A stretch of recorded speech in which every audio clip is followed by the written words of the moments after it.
विजय गीत का 72 नंबर। नारे लगाओ और गाओ रे, झंडा मसीह का फहराओ रे। नारे लगाओ और गाओ रे, झंडा मसीह का फहराओ रे।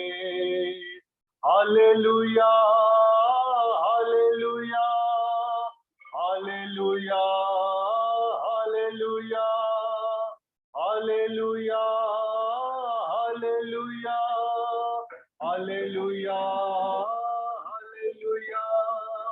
नारे लगाओ और गाओ रे, झंडा मसीह का फहराओ रे। नारे लगाओ और गाओ रे, झंडा मसीह का फहराओ रे।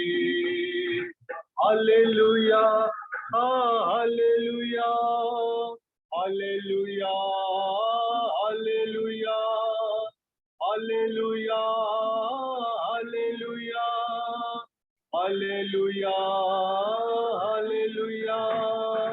लंबा सफर जिंदगी का, सच्चाई रे कोई न जाने। लंबा सफर जिंदगी का, सच्चाई रे कोई न जाने। आके ऊपर को लगाओ, यीशु के पास तुम आओ रे। आके ऊपर को लगाओ, यीशु के पास तुम आओ रे। Hallelujah hallelujah hallelujah hallelujah hallelujah hallelujah hallelujah hallelujah. जीवन से उलझा हुआ राह, यीशु के पास तुम आओ रे।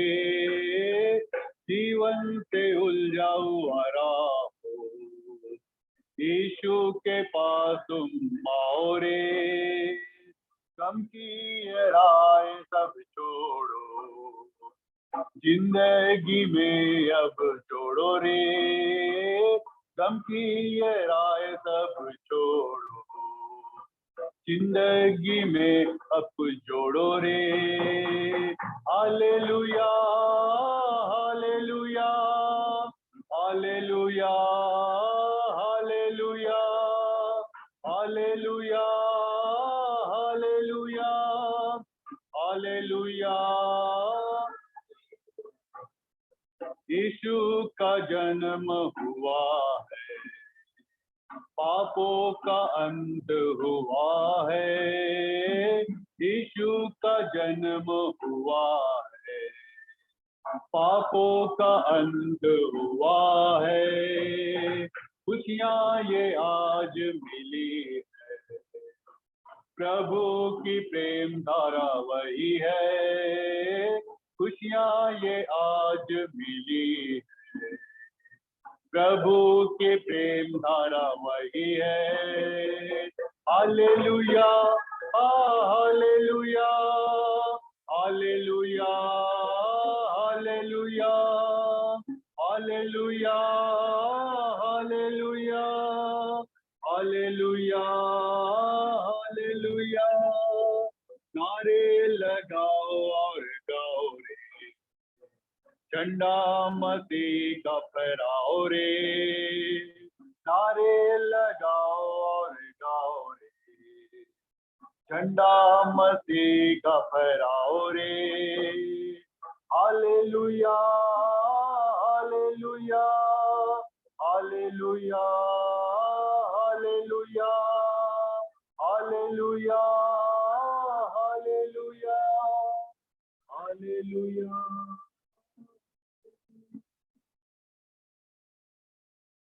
हम निकिया के विश्वास वचन का ही कार्य एक साथ करेंगे। क्रम संख्या 14 की प्रार्थना। निकिया का विश्वास वचन हम एक साथ करेंगे। हम एक परमेश्वर सर्वशक्तिमान पिता पर विश्वास करते हैं, वह स्वर्ग और पृथ्वी का और समस्त दृश्य अदृश्य वस्तुओं का करता है। हम एक प्रभु यीशु ख्रीस्त पर विश्वास करते हैं, वो परमेश्वर का इकलौता पुत्र, सरयुगों से पहले पिता से उत्पन्न, परमेश्वर से परमेश्वर, ज्योति से ज्योति, सत्य परमेश्वर, कीर्त नहीं वर्ण उत्पन्न है। उसका और पिता का तत्व एक है। उसी के द्वारा सब वस्तुएं बनी। हम मनुष्यों के लिए और हमारे उद्धार के निमित्त वह स्वर्ग उतराया। पवित्र आत्मा के सामर्थ से वह कुंवारी मरियम से जन्मा, मनुष्य बना। प्रिंसिस पिलातुस के शासन में वो हमारे लिए क्रूस पर चढ़ाया गया। उसने दुख भोगा, वह मरा और गाड़ा गया। पवित्र शास्त्र कथन के अनुसार वह तीसरे दिन जी उठा। वह स्वर्ग पर चढ़ गया और पिता की दाहिनी ओर विराजमान है, और जीवित और मृतकों का न्याय करने के लिए महिमा के साथ फिर आएगा, और उसके राज के कभी अंत ना होगा। हम पवित्र आत्मा पर विश्वास करते हैं, वो प्रभु और जीवन दाता है। वो पिता और पुत्र से निकलता है। पिता और पुत्र के साथ उसकी आराधना स्तुति की जाती है। वह नबियों के द्वारा बोला। हम एक पवित्र सालों की पवित्र कलीसिया पर विश्वास करते हैं, पापों की क्षमा के लिए बपतिस्मे को मानते हैं।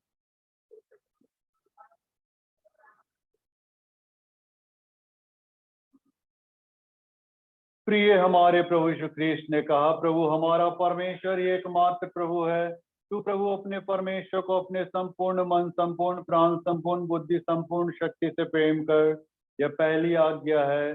दूसरी है अपने पड़ोसी को अपने समान प्रेम कर। इनसे बड़ी और कोई आज्ञा नहीं। परमेश्वर ने संसार से ऐसा प्रेम रखा कि उसने अपने इकलौता पुत्र यीशु ख्रीस्त दे दिया कि वह हमें पापों से बचाए, स्वर्ग में हमारी निधन करता और हमें शाश्वत जीवन पहुंचाए। इसलिए हम पश्चाताप और विश्वास के साथ अपने गुनाहों का अंगीकार करें। हम परमेश्वर की कृपा से उसकी आज्ञाओं का पालन करने का और सब लोगों के साथ मेल मिलाप और प्रेम से रहने का दृढ़ निश्चय करें। हम एक साथ इस खंड को कहें। हे सर्वशक्तिमान परमेश्वर, हमारे स्वर्गीय पिता, हमने मन, वचन और कर्म से तेरे विरुद्ध और अपने साथियों के विरुद्ध गुनाह किया है। हमने अपनी अज्ञानता और दुर्बलता के कारण और जानबूझकर ही बुराई की है और भलाई करने में असफल रहे हैं। इन सब पापों के लिए हम सचमुच खेदित हैं और अंतःकरण से पश्चाताप करते हैं। तेरे पुत्र यीशु ख्रीस्त ने हमारे लिए अपने प्राण दिए। उसी कारण हमने जो गुनाह किए उनको क्षमा कर, और यह वर दे कि भविष्य में हमने आजीवन पाकर सदा तेरी सेवा करे। सर्वशक्तिमान परमेश्वर उन सबको क्षमा करता जो अपने साथियों को क्षमा करते सच्चा पश्चाताप करते हैं। वह तुम पर दया करे, तुम्हारे सब गुनाहों को क्षमा करे और उनसे तुमको छुटकारा दे। सब भले कामों तुम्हें स्थिर और सबल करे और शाश्वत जीवन बनाए रखे। आमीन। परमेश्वर, हम सब मिलकर ख्रीस्त की देह हैं। हम सब ने एक आत्मा द्वारा एक देह में बपतिस्मा लिया है। हमें से कार्यों में संलग्न शांति मिलती है और एक दूसरे का निर्माण होता है। प्रभु की शांति सदा तुम्हारे साथ रहे। इस वक्त हम लोग फिर गीत गाएंगे। मेलोडी सॉन्ग से हम लोग गीत नंबर 19 को हम लोग गाएं। मेलोडी सॉन्ग से गीत नंबर 19 हम लोग गाएंगे। जब तक चेयर नहीं भर जाता हम लोग गाते रहेंगे। मेलोडी सॉन्ग से गीत नंबर 19। उनको जा ले आओ, वे भी मेरे हैं, मेरे प्रेम के आश्रय से वे क्यों अभी भी दूर। शांति और आराम तो वे पाएंगे, मेरे प्रेम के आश्रय से वे क्यों अभी भी दूर। दोस्त की भावना से है मुक्ति, उनको जा ले आओ, मन की शुद्धता यहाँ है, उनको जा ले आओ। वे है प्यासे जीवन जल के, उनको जा ले आओ। क्रूस की छाया में जगह है, उनको जा ले आओ। हम न चाहते धर्म को बदलना है हमारा नारा, केवल मन को बदलना। क्रूस पर यीशु ने राह दिखाई है, जीवन के वरदान को लेने उनको जा ले आओ। दोस्त की भावना से है मुक्ति, उनको जा ले आओ। मन की शुद्धता यहाँ है, उनको जा ले आओ। वे है प्यासे जीवन जल के, उनको जा ले आओ। क्रूस की छाया में जगह है, उनको जा ले आओ। है दिया गया कार्य हमको यह, देना हो अब उनको को जो उनको जा ले आओ। गया किंतु सेवकम, कम समय विशाल कार्य उनको जा ले आओ। दोस्त की भावना से है मुक्ति उन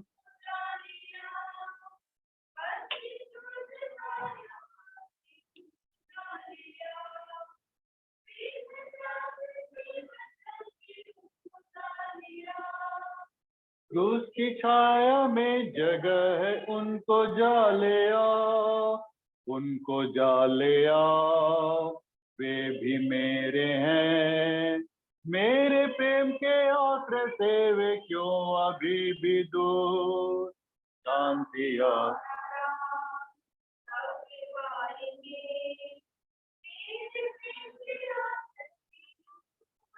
भी दूर। दोस्त की भावना से है मुक्ति, उनको जा ले आओ। स्वयं की सज्जता यहाँ है, उनको जा ले आओ। वे है प्यासे जीवन जल के, उनको जा ले आओ। क्रूस की छाया में जगह है, उनको जा ले आओ। हम लुक्का की इंजील खोल लेंगे, उसका चौथा अध्याय 16 पद से लेके हम 21 पद तक हम देखेंगे। लुक्का की इंजील उसका चौथा अध्याय 16 पद से लेके 21 पद तक। यहाँ पे ऐसा लिखा है, और वह नासरत में आया जहाँ पाला पोसा गया था, और अपनी रीति के अनुसार शब्द के दिन आराधनालय में जाकर पढ़ने के लिए खड़ा हुआ। यशायाह भविष्यवक्ता की पुस्तक उसे दी गई, और उसने पुस्तक खोलकर वह जगह निकाली जहाँ यह लिखा था कि प्रभु की आत्मा मुझ पर है, इसलिए कि उसने कंगालों को समाचार सुनाने के लिए मेरा अभिषेक किया है, और मुझे इसलिए भेजा है कि बंधुओं को छुटकारे का और अंधों को दृष्टि पाने का समाचार प्रचार करूं, और कुचले हुओं को छुड़ाऊं, और प्रभु के प्रसन्न रहने के वक्त का प्रचार करूं। तब उसने पुस्तक बंद करके सेवक के हाथ में दे दी और बैठ गया, और आराधनालय के सब लोगों की आंखें उस पर लगी थी। तब वह उनसे कहने लगा कि आज ही यह लेख तुम्हारे सामने पूरा। प्रेम परमेश्वर, हम तेरे वचन की ओर जा रहे हैं। जो भी तू अपनी बातों को आज शेयर करेगा, तू हमारे मन अंतकरण को खोल, ताकि तेरा वचन हर एक चीज में बैठने पाए, ताकि 30 गुना 60 गुना 100 गुना यीशु के नाम से मंडली पे बैठ जाए।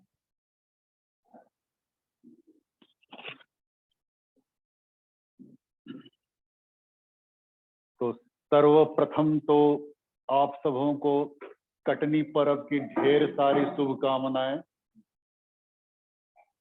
हाँ, और अच्छा, मैंने कान में ठेपी लगाया, इसका मतलब ये नहीं कि हम नहीं सुन पाते, ऐसा बात खैर नहीं। तो ये कटनी का पर्व परमेश्वर ने हम इसराइलियों को मनाने की आज्ञा दी, और ये निर्गमन 23 अध्याय के 16 पद में आपको मिलता है कि तुम साल में 3 पर्व जरूर मनाना। अखमीरी रोटी का पर्व, कटनी पर्व और बटोरन पर्व। तो ये 3 पर्व को हम लोग को बनाने की परमेश्वर ने आज्ञा दी है, और हम लोग उसी को रूप में हम लोग मनाते हैं। और आज हम लोग सभी कोई कुछ ना कुछ अपने घर से लाए हैं, तो ये अच्छी बात है मित्रों, लाना भी जरूरी है। सब कुछ तो परमेश्वर का है। ये भूमि, बाइबल कहती है भूमि परमेश्वर का है। जीव जंतु सौरमंडल, माने जितना कुछ है सब कुछ परमेश्वर का। तो जब परमेश्वर का है तो परमेश्वर को हमको देने की भी जरूरत है, आवश्यकता है।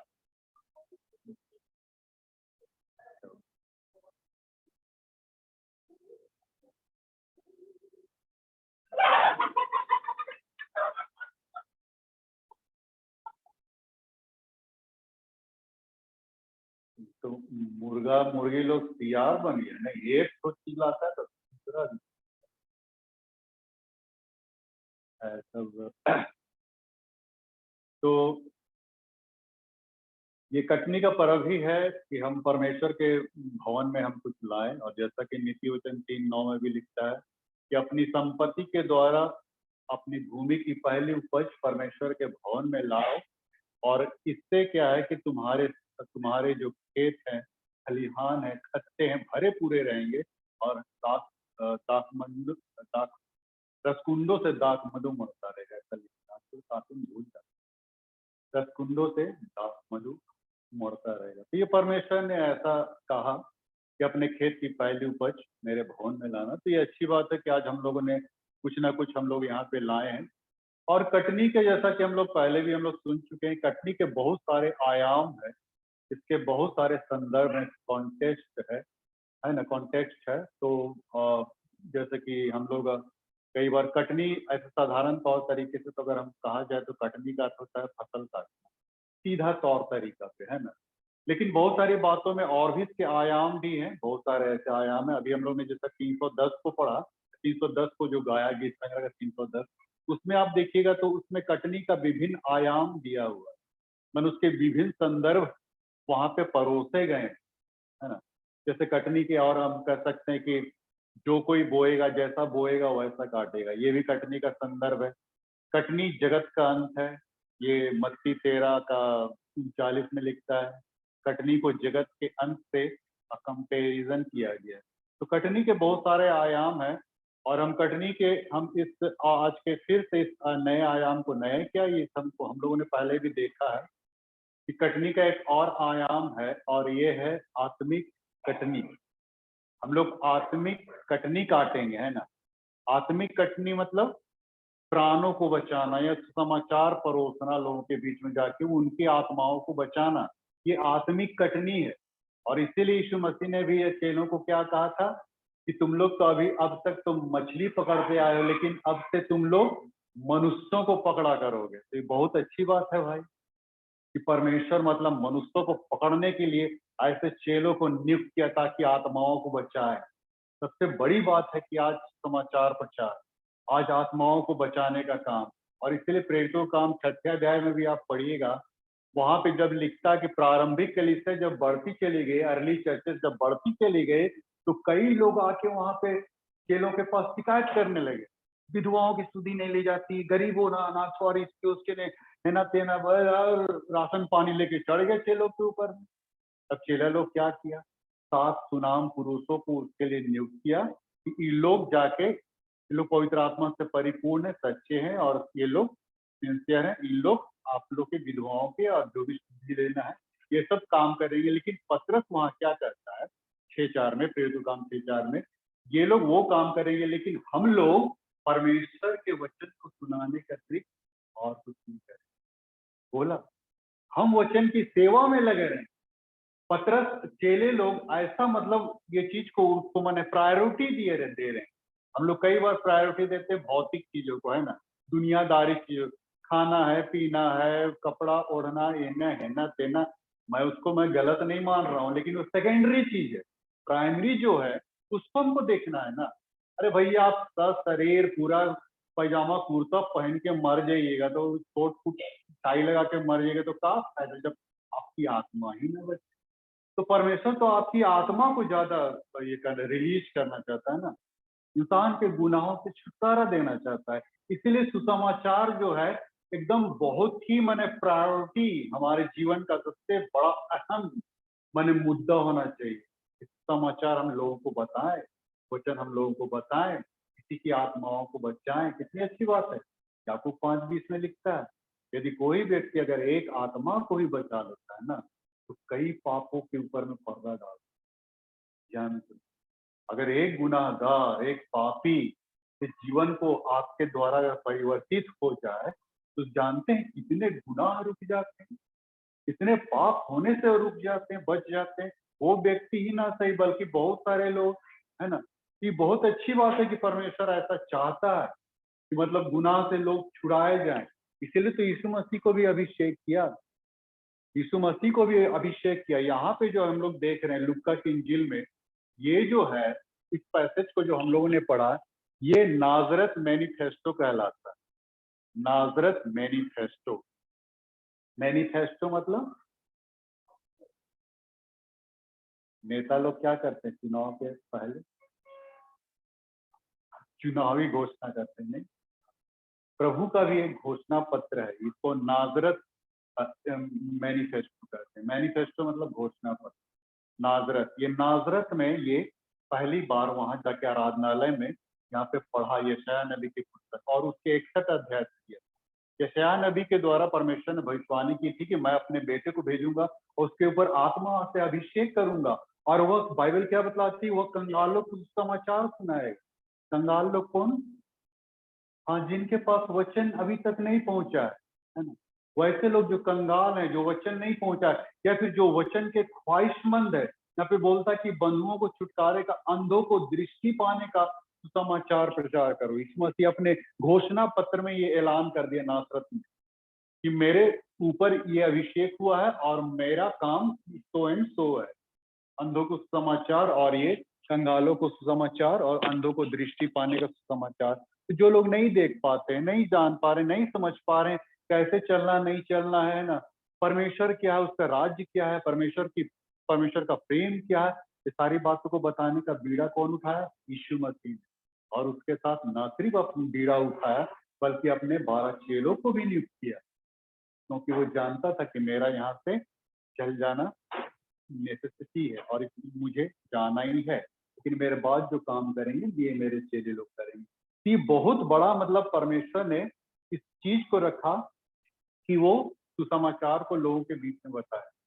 सुसमाचार प्रचार करना बहुत जरूरी है, और इसीलिए देखिए वो उसका अंतिम आदेश को देखिए, कई बार हम लोग उसके अंतिम आदेश को, यीशु मसीह का अंतिम आदेश क्या था? जाओ सारे जातियों के लोगों को, हाँ, प्रचार करो, चेला बनाओ पिता पुत्र। हम लोग कई सभाओं में मैं गया, कई सेमिनार में मैं गया, वहां पे भी ये बहुत ज्यादा प्रचार होता है कि अंतिम आदेश को लोग, सेवक गण बहुत प्रचार करते हैं कि परमेश्वर का ये अंतिम आदेश, जब स्वर्गारोहण उठाए जाने से पहले उन्होंने ऐसा आदेश दिया था, लेकिन हम उसके प्रथम आदेश को भूल जाते। यीशु की पहली आदेश क्या क्या था? भूल गए ना? अब ये हाथ कंगन को आ, अभी हम लोग बोले अंतिम आदेश को हम लोग बहुत ज्यादा तवज्जो देते हैं, लेकिन जब सेवकाई के क्षेत्र में आया तो उसने पहला चीज क्या बोला? मन फिराओ, मन फिराओ, पश्चाताप करो। इसको हम लोग भूल जाते हैं, पहले आदेश की आज्ञा। तो जब तक हम किसी के व्यक्ति के मन नहीं फिरेगा, पश्चाताप नहीं करेगा, तब तक उस समाचार कैसे बताएगा? ये भी तो बात है। जब तक इंसान के जीवन में खुद काम ना हो तो दूसरों को बता नहीं सकता है। अब बताइए, एक गंजा व्यक्ति तेल और कंघी का प्रचार करेगा तो दिखेगा उसका तेल कंघी? कहने का क्या मतलब? जब अगर उसका घना बाल हो और अगर वो तेल और कंघी का प्रचार कर रहा है तो धड़ल्ले से दिख जाए। कहने का मतलब क्या? तो समाचार प्रचारक के अंदर भी यही होना चाहिए। यदि हमारे अंदर वो स्पिरिट नहीं है तो हम जो प्रचार करेंगे वो नहीं फलेगा, वो कभी नहीं फलेगा, क्योंकि हमारे अंदर ही काम नहीं हुआ। तो हम उन चीजों को, जो परमेश्वर का अनुग्रह आशीष जो मिली है, उस चीज को हम ठीक ठीक बयान हम नहीं कर पाएंगे। इसीलिए पहला आदेश को हम लोग को ज्यादा फॉलो करना है। मन फिराओ, पश्चाताप करो, क्योंकि स्वर्ग का राज निकट आ गया, परमेश्वर की बातें निकट आ गई, परमेश्वर का राज निकट आ गया। यही परमेश्वर प्रभु यीशु मसीह बोलना चाहता है।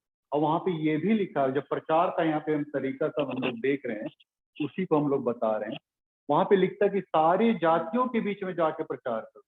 कई बार हम लोग सेवक लोग अपने क्रिस्ताने भाई के सामने जाकर प्रचार करते नहीं। बाइबल मना करती है। रोमियो के पत्री में पौलुस 15:20 में लिखा है, रोमियो 15:20 में, कि जहां कहीं मसीह का नाम नहीं लिया गया है वही मैं प्रचार करूँ। ऐसा ना हो कि दूसरों की नींव पे घर बनाओ।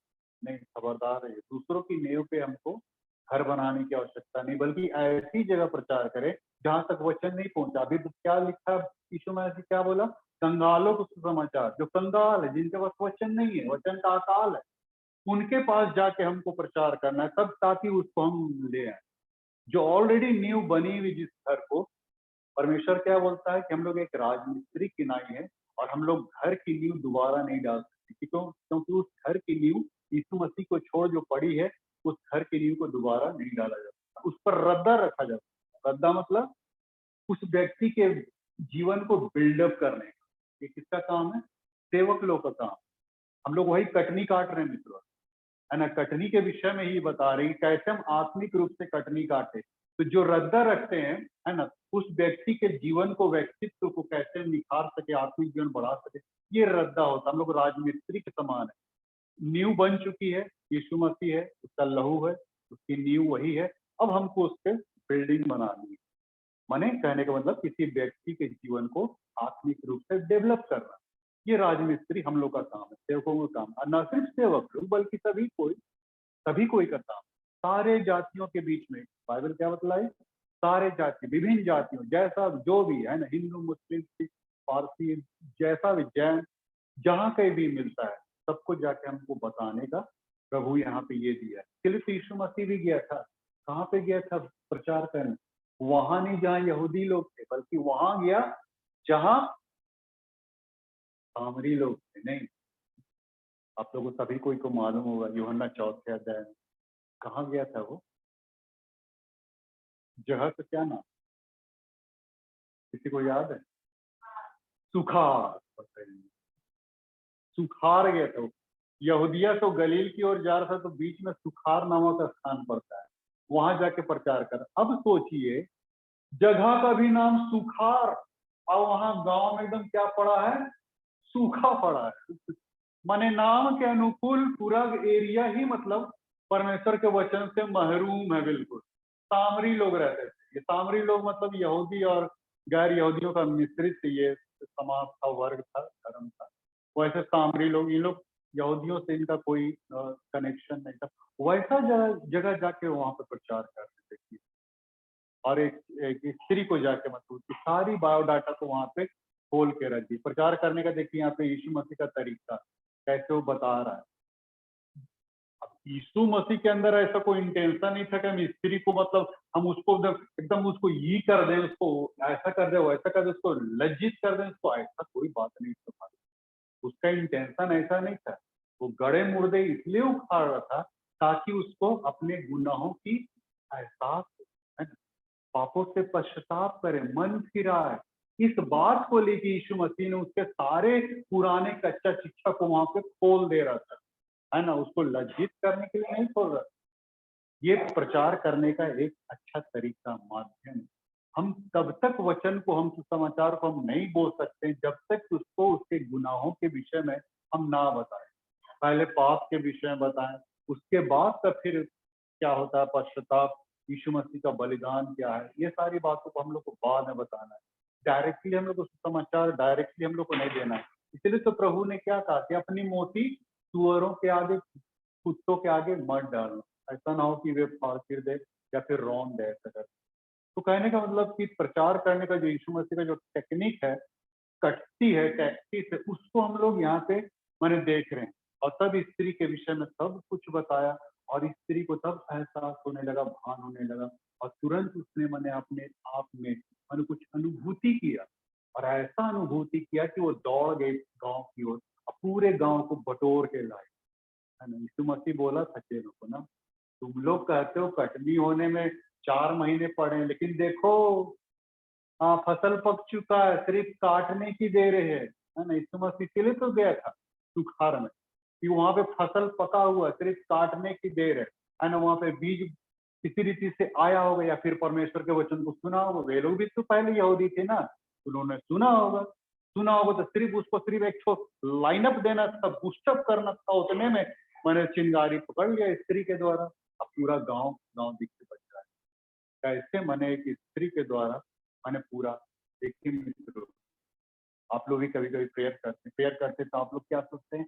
प्रभु पूरे समाज को बदल दो, देश को बदल दो। अच्छा, प्रभु ठेका लिया है देश को बदलने का। वैसा थोड़ी होता है। प्रेयर का ऐसा ये नहीं है मित्रों कि प्रभु सब कुछ कर देगा, समाज बदल देगा, परिवार बदल देगा, देश बदल देगा, ऐसा नहीं। प्रभु सबसे पहले आपकी बने, फिर आपके द्वारा आपके परिवार, समाज को, कलीसिया को, देश को, इस रूप में प्रभु का। प्रभु के पास कोई डंडा नहीं कैसे घुमाएगा पूरा देश। मैंने एकदम मैंने जो अभी अशांत है यूक्रेन और रसिया का युद्ध तुरंत खत्म हो जाएगा, ऐसा नहीं होता है ना। इंसान के हृदय को, मन को पहले परिवर्तित कर, तब वो जाके कटनी हम लोग काट सकते हैं मित्र। और स्त्री के द्वारा उसने कटनी काटी और एक कटनी क्या पूरा गांव के गांव मने मने प्रभु के बिहाफ में आ गया। तो ये बहुत बहुत अच्छी बात है मित्र। सारी जातियों के बीच में जाओ, प्रचार करो, लोगों को समाचार सुनाओ और लोगों को आह्वान करो प्रभु के पीछे चलने का। तो ये सब प्रभु ने हमारे जीवन में और आपके जीवन में सब कुछ को एक विजन दिया है ना। हमारे कांधे पे एक भार दिया मित्रों। इन सारी चीजों को हम लोग को देखना बहुत जरूरी है। कई बार जानते हैं कई सेवकगण मेन कलीसिया को माने, मेन कलीसिया कौन हो गई, हमारे CNI GL और ये सब मेन कलीसिया, उनका क्या कहना है, जैसा कि यहाँ पे भी हुआ रांची में, मैं जब था उधर वहाँ पे HPDC में एक सेमिनार हुआ था, तो वहाँ पे सैकड़ों सेवक लोग थे, हर ये थे, हर डिनोमिनेशन से सेवक लोग आए हुए थे। और CNI GL मुश्किल से इना गिना इक्का दुक्का था कहना से। तो वहाँ पे वो प्रचार साहब पटना से जो थे स्पीकर, वो क्या प्रचार कर दिए कि मेन लाइन चर्चेस तो समाचार प्रचार करती ही, सिर्फ 12 चर्चेस करती है, ऐसा करके वो बोल दी। तो हम तो जानते हैं भैया, हम तो मतलब किसी भी चीज को हम माने उसको हम क्रॉस कर देते हैं, जहाँ गलत होता है तो हम क्रॉस कर देते हैं। तो हम खड़े हो गए सर, खड़े हो कि आप ऐसा कहना, मेन लाइन प्रचार नहीं करते हैं, 12 चर्चेस प्रचार करते हैं, वे लोग अच्छे हैं, मेन लाइन का, ये सारी बातों को कहने की आपको आवश्यकता नहीं है। आप गलाती 2:9 को पढ़िए, उनको हम खुद पढ़ा दिए, स्पीकर को हम पढ़ा रहे हैं आज से 10-15 साल पहले, स्पीकर को हम पढ़ा रहे हैं कि गलाती 2:9 पढ़ी, वहाँ क्या लिखा है। पौलुस क्या कहता है कि मुझे अन्य जातियों के बीच में भेजा है, लेकिन पतरस और कुछ चेलों को कहाँ रख दिया, यरूशलेम में ही रख दिया। मैंने पतरस और उसके और भी साथियों को खतना वालों के पास, जो यरूशलेम में जो यहूदी लोग थे उनके बीच में, इसलिए तो पतरस इस बात को कहा कि उस झुंड की चौकसी करो, पहला पतरस 5:3 में है सर। पतरस ये कह रहा है उस झुंड की चौकसी को जो जो तुम्हें दी गई है। तो ऑलरेडी जो हम लोग को दी गई है जो झुंड, उसकी चौकसी पतरस करने बोल रहा है।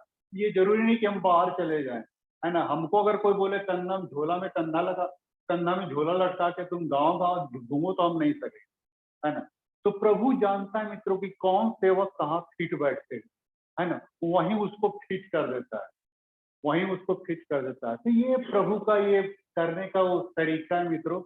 हम किसी को भी मतलब नकारे ना, अगर यहूदियों के बीच में, मसीहियों के बीच में प्रचार करने बोलता है, उसमें कर सकते हैं, गैर यहूदी। तो ये परमेश्वर का काम है मित्रों। तो इस रूप में मैंने परमेश्वर हमारे और आपके जीवन में देखना चाहता है मित्रों, कि हम किस रूप में हम परमेश्वर के वचन को लोगों के बीच में हम लोग बांटते। एक और घटना मैं बताना चाहता हूँ, लोहरदगा में भी एक घटना क्या घटी।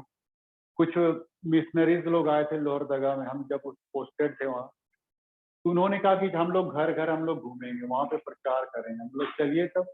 तो मैं एक ग्रुप बटी, मैं एक ग्रुप के साथ हो लिया। तो जो लीडर था उसी ग्रुप के साथ मैं गया।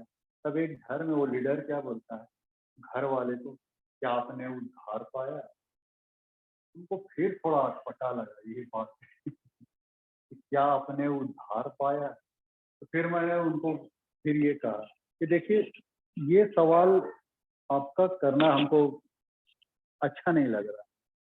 हम जब भी किसी के यहाँ प्रचार करने जा रहे हैं तो क्या आपने उद्धार पाया ऐसा कहना, इसका मतलब है कि वो फिर क्या हो जाएगा, अनकस्ट हो जाएगा, मतलब वो सस्पिशियस में पड़ जाएगा, या फिर अपने आप में बड़ी ये गलानी फील करेगा कि हम क्या है नहीं है, हमको मैंने हम अपने को पता नहीं।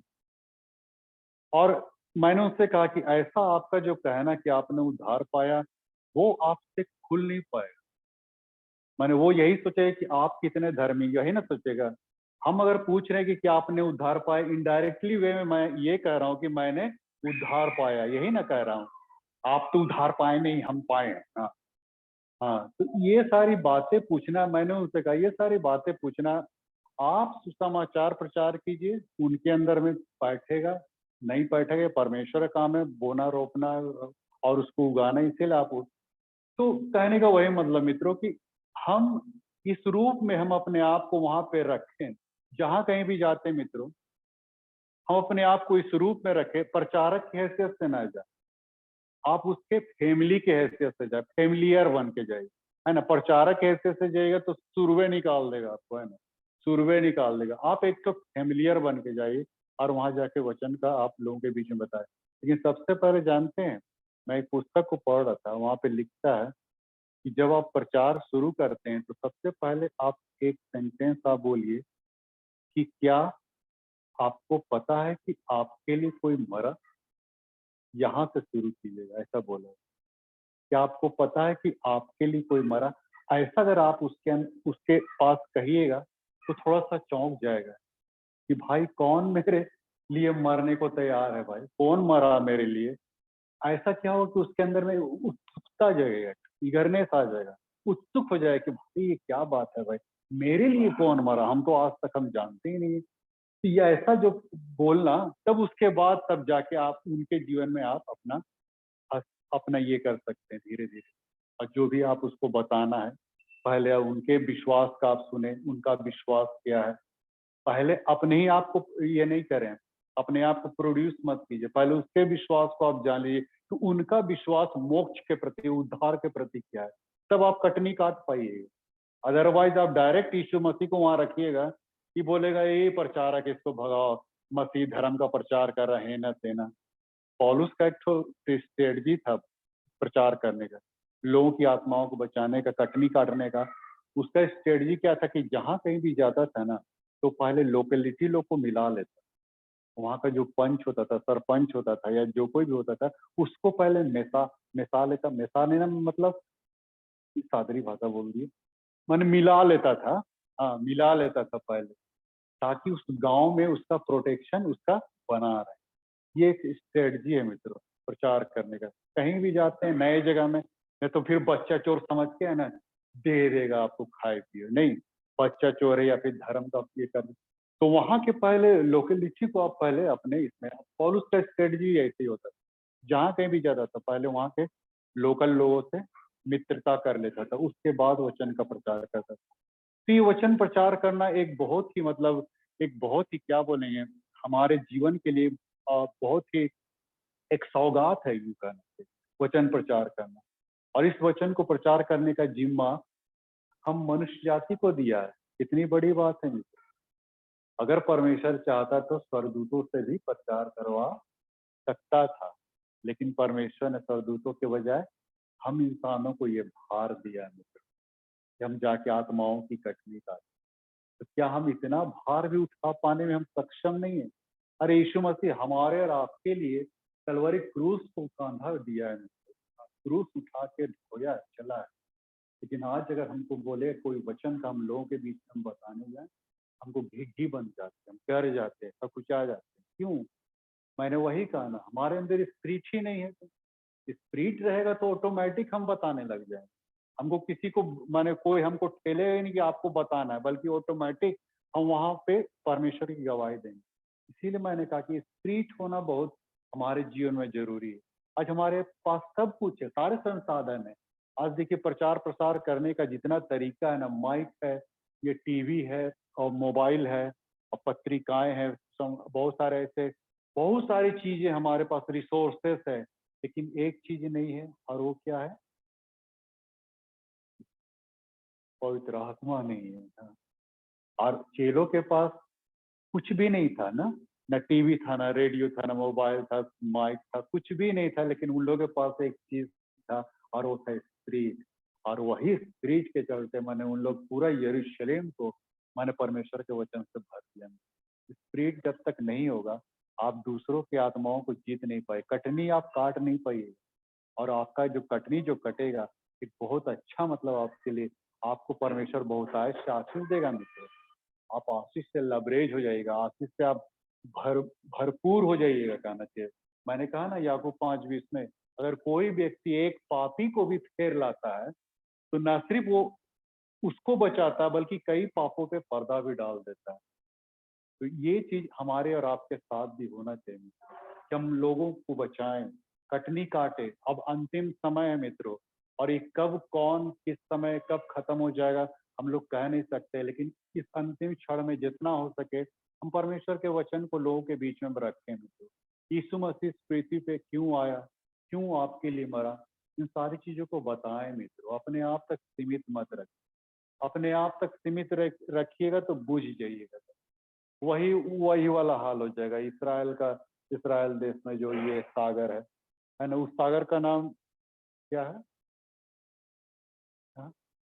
मृतक सागर ना, डेड सी। डेड सी का नाम क्यों पड़ा? हाँ, मृत सागर। उसका डेड सी क्यों पड़ा? क्योंकि उसमें जीवन ही नहीं है। जीवन ही नहीं, जीवन नहीं है कहने का मतलब क्या है कि उस पानी में मछली उछली कुछ भी सरीसृप कुछ भी नहीं रह सकता उसमें। जीवन ही नहीं तो कैसे रहेगा उसमें? उसके आजू बाजू पेड़ पौधे नहीं पनपते। जीवन ही नहीं तो कैसे पनपेंगे? ऐसा क्यों होता है? क्योंकि उसका कोई निकासी नहीं है। बाहर निकलने का वो सिर्फ वो पानी वहां पे इकट्ठा इकट्ठा इकट्ठा, उसमें कोई जीवन ही नहीं है। उसका कोई स्रोत ही नहीं है मित्रों। स्रोत नहीं होने की वजह से उसको डेड सी दे दिया, डेड हो गया वो, है ना। तो क्या हम भी मृत सागर बन जाए? हाँ? डेड सी बन जाए? हमारे जीवन से अगर स्रोत ना हो, प्रवाह ना हो दूसरों तक वचन को पहुंचाने का, तो हम भी डेड सी कहलाएंगे। तो फिर परमेश्वर की नजर में हमारी अहमियत ही क्या रह जाएगी? चलती फिरती लाश के समान रह जाएंगे। तो इससे क्या फायदा फिर ऐसे जिंदगी से जीने का? हाँ, एक चलती फिरती इस पृथ्वी पे आए, खाए पिए मौज करे, चलते बने भाई। ऐसा के ऐसा में परमेश्वर क्या पसंद आएगा? तब आपको तो बिल्कुल ही छोड़ देगा, नहीं ले जाएगा अपने साथ। परमेश्वर चाहता है कि बचाने का, जो जिम्मेवारी को उसने चेलों को दिया, और वही जिम्मेवारी हमको और आपको उठाने का वक्त आ गया। इसीलिए कटनी इस बात का ये घोतक है, संकेत दे रहा है कि आप भी उस फसल को काटिए जो तैयार हो चुकी, खेत पक चुके हैं, मजदूर कम है और मजदूरों की आवश्यकता है परमेश्वर को। तो इसीलिए परमेश्वर पिता से प्रार्थना करता कि मजदूर भेज, ताकि मैं और भी खेत को काटूं, फसल को इकट्ठा करूं, अपने खलिहान में अपने खेत में इकट्ठा करूं अच्छी अच्छी चीजों को। क्या ऐसे ही तो होगा हम लोग का लास्ट दशा में? लास्ट दशा हम लोग का ऐसे ही होगा। हम लोग खेत खलिहान में जो हम लोग वहां पे जो ये करता है, निकौनी करता है, वो सब जितना भी कूड़ा करकट सब है, वो सबको क्या हुआ होगा? सूप से ऐसे ऐसे करता है ना, और हवा से वो सब उड़ते हुए जाता है वहां जाके, और फिर उसको क्या करता है कूड़ा करकट सबको आग में जोड़ देता है, और अच्छे अच्छे दानों को कहाँ इकट्ठा करता है? हाँ, स्टोर में, अपने गोदाम में। हाँ, प्रभु भी ऐसे ही करेगा। हम लोग भूसी के समान उगाए जाएंगे, और अच्छे अच्छे दानों को इसी रीति से स्टोर करेगा, जो अच्छे दाने पाए जाएंगे, अच्छे लोग पाए जाएंगे, अच्छे व्यक्तित्व, अच्छे कैरेक्टर, ये सारी बातें जो पाए जाएंगे उनको प्रभु मैंने अपने खत्ते में, अपने खलिहान में इकट्ठा करेगा। इसीलिए अब इस नश्वर चीजों की ओर ध्यान न दे मित्रों। ये सब समाप्त हो जाएगी, खत्म हो जाएगी। बचा सकते हैं तो अपनी आत्मा को और दूसरों की आत्माओं को बचाएंगे, यही आपका बहुत बड़ा रिवार्ड होगा। इससे बढ़ के रिवार्ड आपका कुछ नहीं होगा। मैं इसलिए इतना बोल पा रहा हूँ ना, मैं भी किसी के लिए ठोकर का कारण पहले बनता रहा, लेकिन आज आत्माओं को बचाने के परमेश्वर एक तो ठेका दे दिया, एक तो जिम्मेवारी दे दिया। आज मुझे बहुत प्रसन्नता होती किसी को बताने, जो भी मिलता है बताने के लिए बहुत प्रसन्नता होती, बहुत खुशी मिलती है।